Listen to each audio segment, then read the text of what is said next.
నమస్తే welcome to special focus.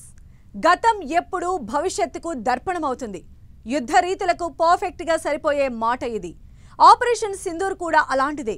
చేసింది 4 రోజుల యుద్ధమే అయినా చరిత్ర గుర్తుంచుకుంటుంది. ఖచ్చితంగా భవిష్యత్తు మాట్లాడుకుంటుంది. స్వరూపం మారిపోయి యుద్ధ రీతులు కొత్త దారులు వెతుకుతున్న వేళ హైబ్రిడ్ వార్ఫేర్ కు ఆపరేషన్ సింధూర్ కేస్ స్టడీలా మారిందా? యుద్ధం వస్తే చేస్తే ఇలానే ఉండాలని ప్రపంచానికి భారత్ పాఠం నేర్పిందా? పాక్ను ఎప్పుడెప్పుడు ఎలా కొట్టింది? ఏం జరిగింది? Watch the story.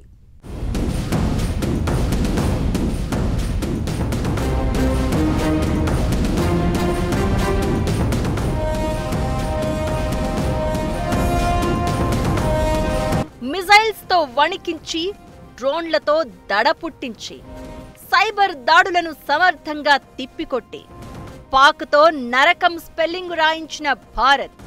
హైబ్రిడ్ వార్ఫేర్లో అద్భుత పోరాటం. భవిష్యత్తు గుర్తుపెట్టుకునే 4 రోజుల యుద్ధం. పాక్ను భారత్ ఎప్పుడెప్పుడు ఎలా కొట్టింది? హైబ్రిడ్ వార్ఫేర్కు కేస్ స్టడీలా ఆపరేషన్ సింధూర్. ఒకప్పుడు యుద్ధం అంటే ఒక దేశపు సైన్యం మరో దేశంపైకి వెళ్లి దాడులు చేసింది. ఆ తర్వాత యుద్ధ విమానాలు, సబ్మెరైన్ల రాకతో యుద్ధ రీతుల్లో మార్పులు మొదలయ్యాయి. ఇప్పుడు పూర్తిగా మారిపోయింది. ఎలా కొడుతున్నామన్నది కాదు, శత్రువును కొట్టామా లేదా అన్నదే ఇప్పుడు యుద్ధ రీతి. దీనికి అనుగుణంగా దేశాలన్నీ రక్షణ వ్యవస్థలను బలోపేతం చేసుకుంటున్నాయి. ఈ విషయంలో భారత్ ఓ అడుగు ముందే ఉంది. ఆపరేషన్ సింధూర్ తర్వాత జరిగిన యుద్ధంలో పాక్కు చెక్ పెట్టింది ఇలానే. ద్విముఖ కాదు, త్రిముఖ యుద్ధ వ్యూహాన్ని అమలు చేసింది. పాక్ను కోలుకోలేని దెబ్బతీసింది. యుద్ధమంటే ఇలానే చేయాలని ప్రపంచమే ఫిదా అయ్యేంతలా, ప్రపంచమంతా కలిసి మాట్లాడుకునేలా పాక్ను చిత్తు చేసింది భారత్. హైబ్రిడ్ వార్ఫేర్ కేస్ స్టడీలా కనిపించిన ఆపరేషన్ సింధూరును చూసి ప్రపంచమే అవాక్కైంది. భారత్ వ్యూహాలకు, బలానికి సలాం చేసింది.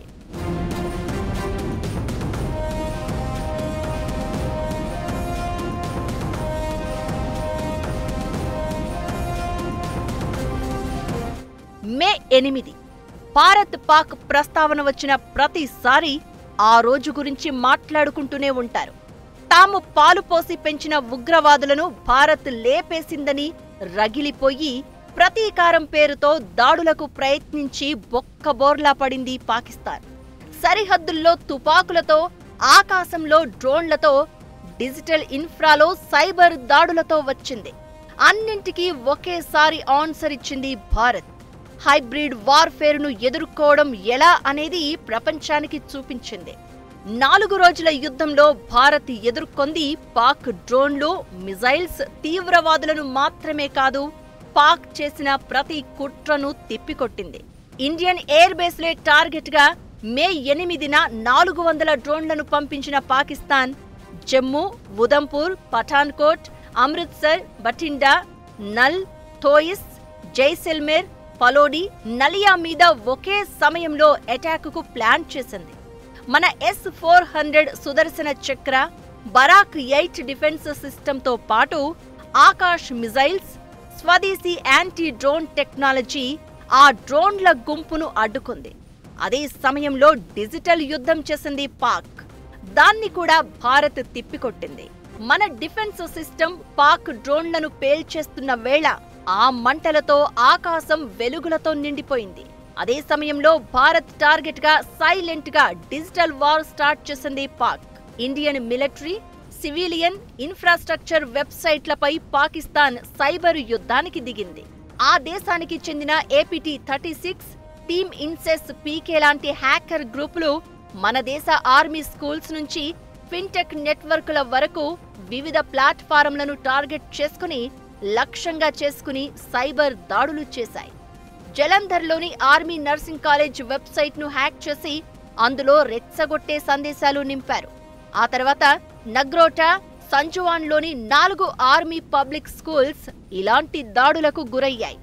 వీటితో పాటు ఎయిర్పోర్టులు, పోర్టులు, భారత రైల్వే, BSNL, UPI, స్టాక్ ఎక్స్చేంజీలతో పాటు చాలా ప్రభుత్వ వెబ్సైట్లపై పాక్ నుంచి హ్యాకింగ్ ప్రయత్నాలు జరిగాయి. ఒక పక్క సైబర్ వార్ఫేర్ కూడా చేసింది పాకిస్తాను. ఇక్కడ ఉన్నటువంటి కీలకమైనటువంటి స్థావరాలు ఏదైతే ఉన్నాయో, రక్షణ వ్యవస్థలు ఏదైతే ఉన్నాయో, ప్రభుత్వ రంగ వ్యవస్థలు ఏదైతే ఉన్నాయో వాటన్నిటి మీద కూడా దాడి చేయడం అనేటువంటిది జరిగింది. దాన్ని చాలా సమర్థవంతంగా ఆ సైబర్ వార్ఫేర్, సైబర్ అటాక్ని తిప్పి కొడుతూనే ఇటు టెక్నాలజికల్ వార్ఫేర్లో భాగంగా ఆ ఎయిర్ డిఫెన్స్ సిస్టమ్ అనేటువంటి చాలా స్ట్రెంథన్ చేసిందండి. పాక్ చేసిన ప్రతి సైబర్ అటాక్ను భారత్ సమర్థంగా తిప్పికొట్టింది. దీంతో భారత్ను ఏమీ చేయలేమని పాకిస్తాన్ ఫేక్ ప్రచారం, మైండ్ గేమ్ ఆడే ప్రయత్నం చేసింది. సోషల్ మీడియా వేదికగా పాకిస్తాన్ చేసిన తప్పుడు ప్రచారం అంతా ఇంతా కాదు. పహల్గాం దాడికి బాధ్యుడిని చేసి ఓ అధికారిని తొలగించారని ఓసారి, మన ఫైటర్ జెట్లను కూల్చేశామో అని ఇంకోసారి, ఇలా అడ్డు అదుపు లేకుండా ఫేక్ ప్రచారం మొదలుపెట్టింది.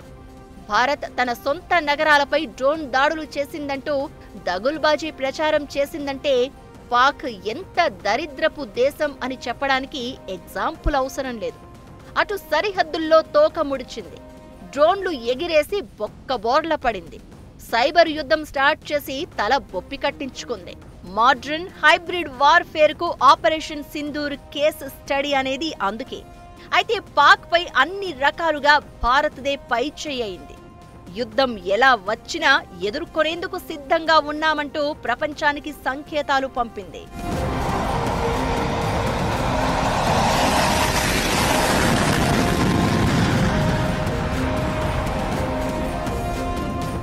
భారత్ను దెబ్బతీసేందుకు అన్ని రకాలుగా ప్రయత్నించి పళ్లు రాలగొట్టుకున్న పాక్ చివరికి కాళ్ల బేరానికి వచ్చింది. అయితే ప్రస్తుతం కాల్పుల విరమణకు అంగీకరించిన పాక్ను నమ్మడానికి లేదు. దీంతో భారత్ కూడా అప్రమత్తంగా ఉంది. సాయుధ దళాలతో పాటు సైబర్ సెక్యూరిటీ నిపుణులు కూడా అలర్ట్గా ఉన్నారు. ఎందుకంటే ఇది యుద్ధాల్లో నయా జమానా. ఇవాల్టి యుద్ధ భూమిలో శత్రువు సరిహద్దు దగ్గర మాత్రమే కనిపించడు, ఇంటర్నెట్లో పింగ్ చేస్తాడు, మన అకౌంట్లోకి వచ్చే ప్రయత్నం చేస్తాడు, మోసం చేస్తాడు, అబద్ధాలు ప్రచారం చేస్తాడు. అన్నింటినీ ఎదుర్కొనేందుకు సిద్ధంగా ఉండాల్సిందే. భారత్ చేసింది అదే. మన యుద్ధ రీతులు ఎంత అప్గ్రేడ్ అయ్యాయో, మనం యుద్ధమంటూ చేస్తే అది ఎలా ఉంటుందో ఆపరేషన్ సింధూర్ ప్రూవ్ చేసింది.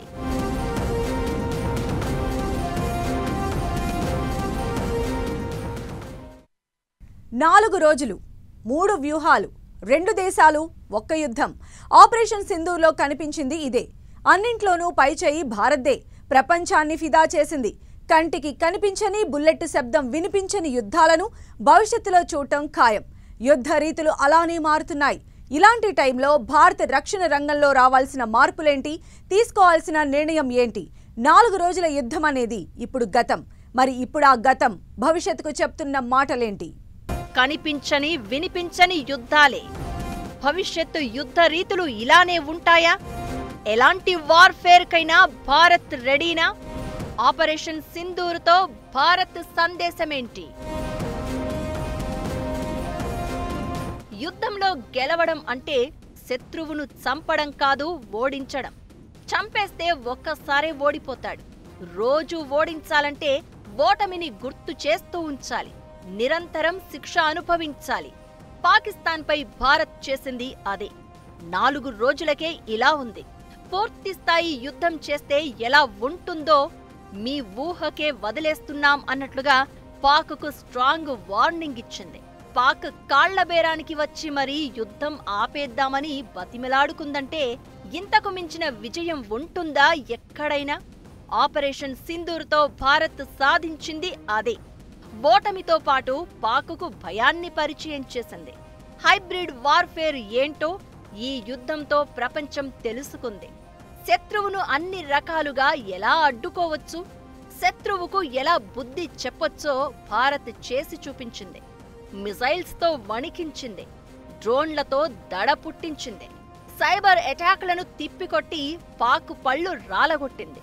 మన సత్తాను చూసి ప్రపంచమే నివ్వెరపోయేలా చేసింది.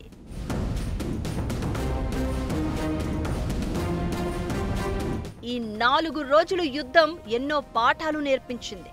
డిఫెన్స్ సామర్థ్య మాడ్యులైజేషన్, సంస్థల బలోపేతం, సైబర్ సెక్యూరిటీని మెరుగుపరుచుకోవడం, అంతర్జాతీయ మద్దతు కూడగట్టడం, వీటన్నింటినీ ఒకే కాలంలో చేసిన భారత్ ఇప్పుడు ప్రపంచానికే పాఠాలు నేర్పుతోంది. ఆర్ట్ ఆఫ్ వార్ అంటే ఏంటో చూపిస్తోంది. ఇక ఆపరేషన్ సింధూర్తో ఆధునిక యుద్ధంలో డ్రోన్ల ప్రాముఖ్యం మరోసారి తెలిసి వచ్చింది. ఇక పాక్తో పాటు చైనా కూడా భారత్ చుట్టూ కుట్రలు చేస్తోంది. ఇలాంటి సమయంలో ఎప్పుడు ఏం జరుగుతుందో అర్థం కాని పరిస్థితి. ప్రతిరోజు యుద్ధమే అన్నట్లుగా అలర్ట్గా ఉండాల్సిన అవసరం ఉంది. దీనికోసం డ్రోన్ వ్యవస్థను మరింత బలోపేతం చేయాలని నిపుణులు సూచిస్తున్నారు. ఇకటు భవిష్యత్తు యుద్ధంలో అంతరిక్షం, సైబర్ స్పేస్ కీలక పాత్ర పోషించడం ఖాయమని, ఆ దిశగా కూడా అడుగులు వెయ్యాలి అన్నది నిపుణుల అభిప్రాయం. ఉగ్రవాద మూలాలు ఎక్కడున్నా సరే దేశంలోకి ప్రవేశించి మరీ వెంటాడతామని హెచ్చరించింది భారత్. ఇది జస్ట్ ట్రైలర్ మాత్రమే. ఆపరేషన్ సింధూర్ తర్వాత మళ్లీ తోక జాడిస్తే అసలు సినిమా చూపిస్తామని భారత్ జారీ చేసిన హెచ్చరికలు, స్పష్టమైన విధానాలు ప్రపంచ దృష్టిని ఆకర్షించాయి. ఆపరేషన్ సింధూర్ అంటే కేవలం సైనిక చర్య మాత్రమే కాదు, సరిహద్దు దాడులను ఎదుర్కొంటూ భారత్ మౌనంగా ఉండదు అని ప్రపంచానికి చాటి చెప్పిన సందేశం. భారత ఆధునిక సైనిక వ్యూహాత్మక చరిత్రలో ఆపరేషన్ సింధూర్ ఒక నిర్ణయాత్మక క్షణంగా నిలుస్తుంది అనడం ఎలాంటి అనుమానం లేదు. భారత రక్షణ రంగం ఎంత అభివృద్ధి చెందుతుందో ఆపరేషన్ సింధూర్ సూచిస్తుంది.